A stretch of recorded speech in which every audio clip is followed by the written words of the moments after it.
Mama, Yes, my child? why the wolf shouts at the moon? That is a difficult question, little one. The answer is not simple. Please tell me. Let me tell you a story. Once upon a time, many winters ago, two lovers roamed these lands. They were wild souls living in harmony with the earth. They took only what they needed and gave as much as they could in return. Though humanity was frail, the earth was strong, and she cared deeply for the lovers. As they roamed the earth in search of haven, their love grew each day. However, the earth was alone in her charity. The sky was jealous of the earth's wealth and sent great floods and bolts of light to inflict destruction on her creation. The night was malicious and sought the destruction of humanity. Why? Why did the days pass and the birds fly, child? Because that is simply the way it is. That's stupid. I imagine it's quite a lonely existence with no one to love. Perhaps the sky and the night were jealous. Thanks to the earth, their lovers' lives were filled with fortune. They danced across the great plains and sang with the wheeling skybirds. However, the sky followed the lovers at every turn, bringing the fury of the heavens against them. Try as she might, the earth's branches could not withstand the force of the sky's rain and snow. When the sun sank below the horizon, night birthed monstrous creatures to hunt the beleaguered lovers. Each creation was crueler and more twisted, until eventually night created her final beast, one that would rob mankind of his humanity. How? Listen, and I shall tell you. One night, the lovers were sheltering in a cave. Woken by a noise, the man stepped outside to investigate. He could see nothing in the dark, until a pair of glowing eyes met his gaze. Stepping out of the shadowy woods was a great wolf, with shaggy fur and a dripping maw lined with sharp fangs. The man fumbled for his spear, but the wolf lunged with unnatural speed and raced towards him. Just as his hand closed around the handle of his weapon, the wolf sank its teeth into the man's arm and began to drag him into the darkness. Roused by her lover's cry of pain, the woman sprang to her feet and ran out of the cave. This is when the sky took his chance, having conspired with the night. As the woman ran across the earth towards her lover, a great bolt of light split the darkness and struck her in the heart, shaking the ground and blinding all those who might have looked on. Its job done, the wolf let the man go and slunk back into the shadows.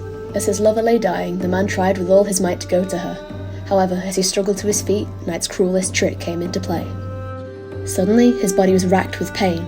Looking down, he watched as his hands contorted and his fingers snapped, sprouting claws and fur.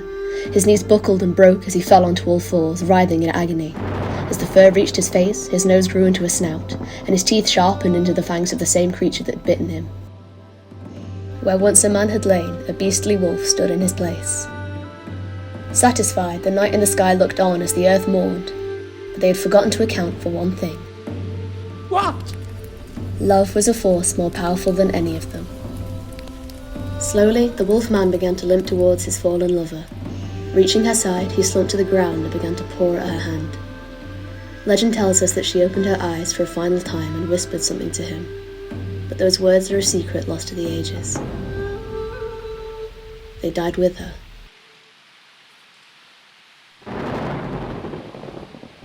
As the earth wept for her lovers, night and sky tried to congratulate each other on their victory. But as they watched the woman grow cold and pale, they realized how quiet the world was. Striking out in anger and jealousy, they had only succeeded in inflicting their torment on others. They had yearned for the song and dance of the lovers, and in their madness, had ripped it untimely from the earth. Racked with guilt, the night and the sky joined hands. Reaching towards the lovers, they willed the woman to rise once more. Her earthly form was beyond repair, but perhaps they could restore her spirit.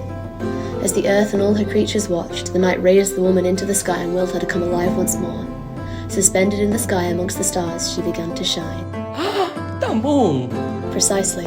With a beacon in the night sky as bright as the sun, humanity would never have to fear the darkness again. And her lover? Roused by the light, he stood on shaking paws and cast his eyes skyward. Understanding immediately what had transpired, he began to tread towards a nearby mound. As the earth dried her tears, flowers began to sprout in his wake. And as the lover's light fought back the darkness, the sunless earth began to come to life. Reaching the peak of a jutting rock, the man tried to commune with his lover. But night's curse remained, and he could only speak the language of wolves. That's so sad. Don't you remember what I said? Love is a force more powerful than anything. The man found a way to commune with his love, and taught his ancestors the same, that the story of their love might bless the earth for all of time. So you see, when you hear a wolf howl, know that he is not shouting, but singing. Singing to his love.